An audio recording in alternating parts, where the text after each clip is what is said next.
Assalamualaikum warahmatullahi wabarakatuh. Salam sejahtera untuk kita semua. Perkenalkan kami dari kelompok 6, yaitu kelompok Epifit, yang beranggotakan Dewi Sulistiawati, Indarti Solina, Fitria Nabila, dan Rahmayani. Sebelumnya, dalam kesempatan kali ini ingin mengucapkan banyak terima kasih kepada Ibu Dr. Diana Vivanti MSI selaku pembimbing pertama kami, lalu kepada Ibu Dr. Mike Miarsah MSI selaku pembimbing kedua kami, serta kepada dosen penguji pertama kami, Ibu Eka Putri Azra MSI, dan kepada Ibu Daniar Setiorini MPD selaku penguji kedua kami. Terima kasih atas kesempatan yang sudah diberikan untuk mempresentasikan proposal kami yang berjudul Keanekaragaman jenis-jenis epifit Pteridophyta dan epifit Spermatophyta di kawasan Kebun Raya Bogor.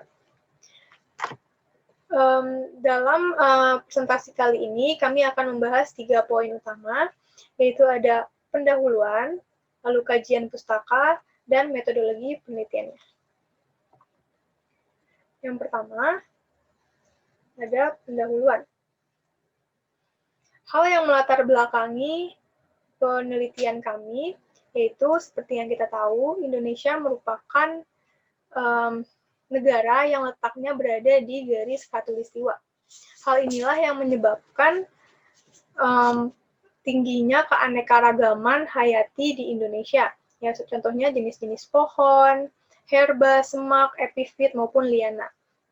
Nah, untuk jenis tumbuhan epifit ini hidup dengan menempel pada pohon inang dan menyenangi daerah dengan kondisi lingkungan yang sejuk, yaitu berada di suhu 21 hingga 27 derajat Celcius, lalu kelembaban yang tinggi dan ternaungi dari sinar matahari. Nah, tumbuhan epifit ini sendiri dibagi menjadi beberapa jenis kelompok, yaitu ada Bryophyta, Pteridophyta, dan Spermatophyta.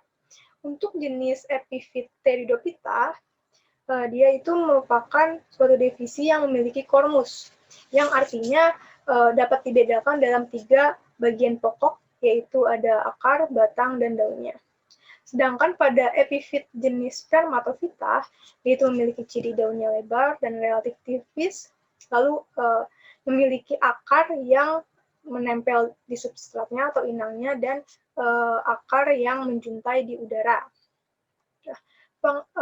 Pengamatan keanekaragaman jenis-jenis epifit ini sangat baik apabila dicoba pada kawasan dengan jenis pohon yang bermacam-macam, serta keadaan area yang menunjang perkembangan epifit itu sendiri. Seperti contohnya di daerah konservasi, yaitu Kebun Raya Bogor.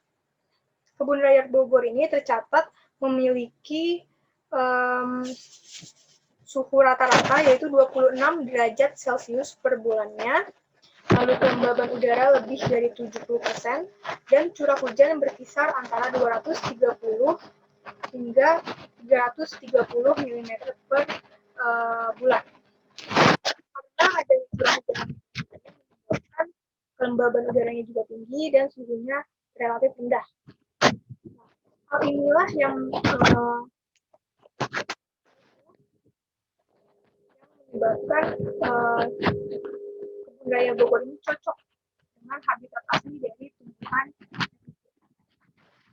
Selain keadaan temperaturnya yang berpengaruh untuk perkembangan atau pertumbuhan epifit dan keanekaragamannya, vegetasi dan pohon itu juga mempengaruhi penyebaran dan keanekaragaman jenis-jenis epifit.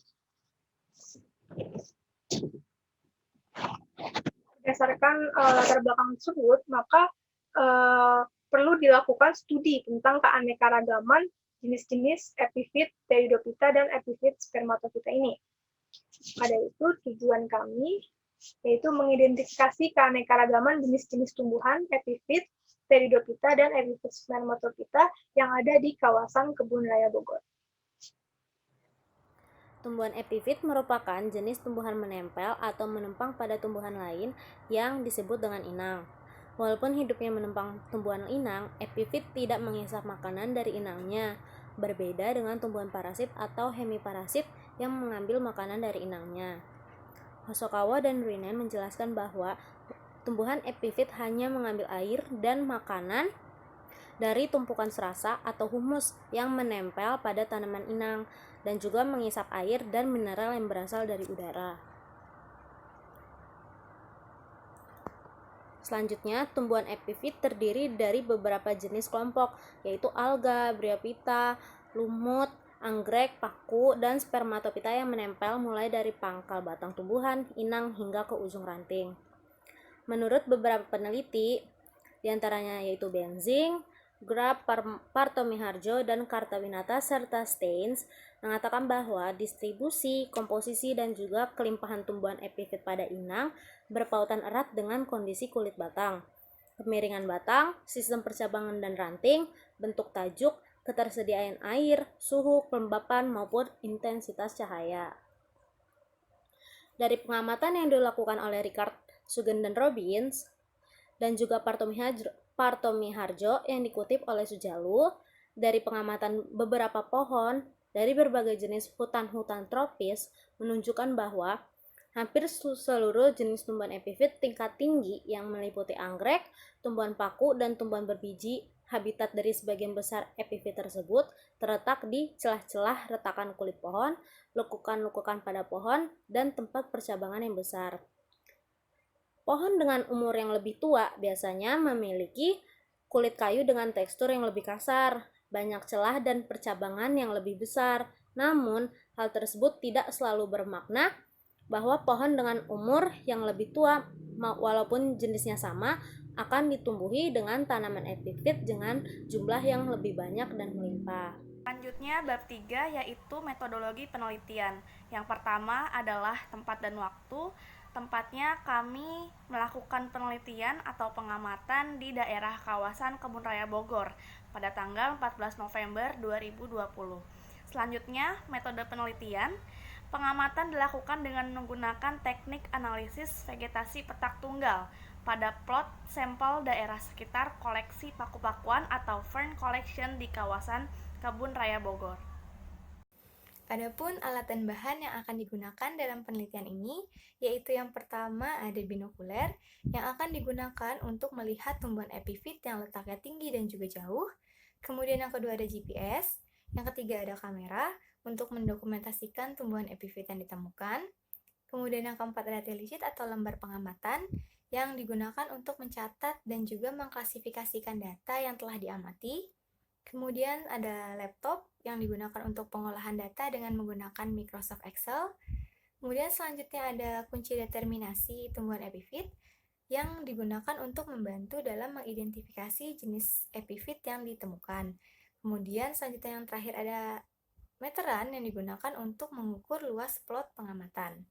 Sedangkan untuk objek penelitiannya yaitu berupa keanekaragaman jenis epifit, Pteridophyta dan epifit Spermatophyta yang terdapat di kawasan Kebun Raya Bogor.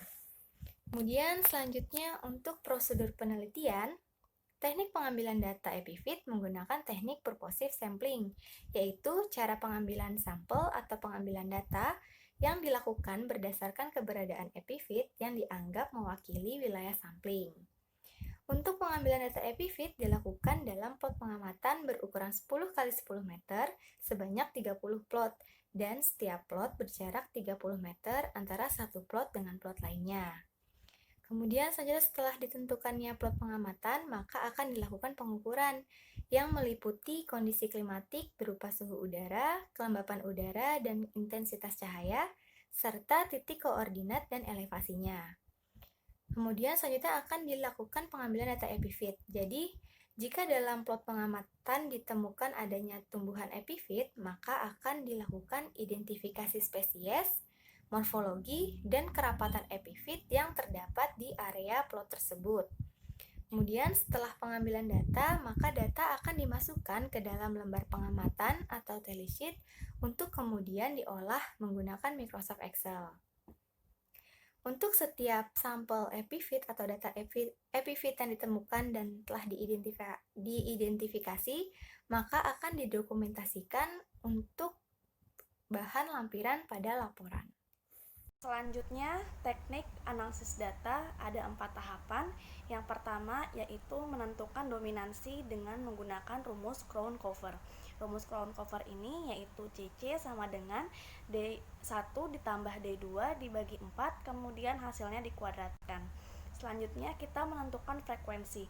Frekuensi ini untuk menunjukkan jumlah penyebaran tempat ditemukannya suatu spesies dari semua pot ukur dengan rumus F sama dengan jumlah petak contoh ditemukannya suatu spesies dibagi jumlah seluruh petak contoh.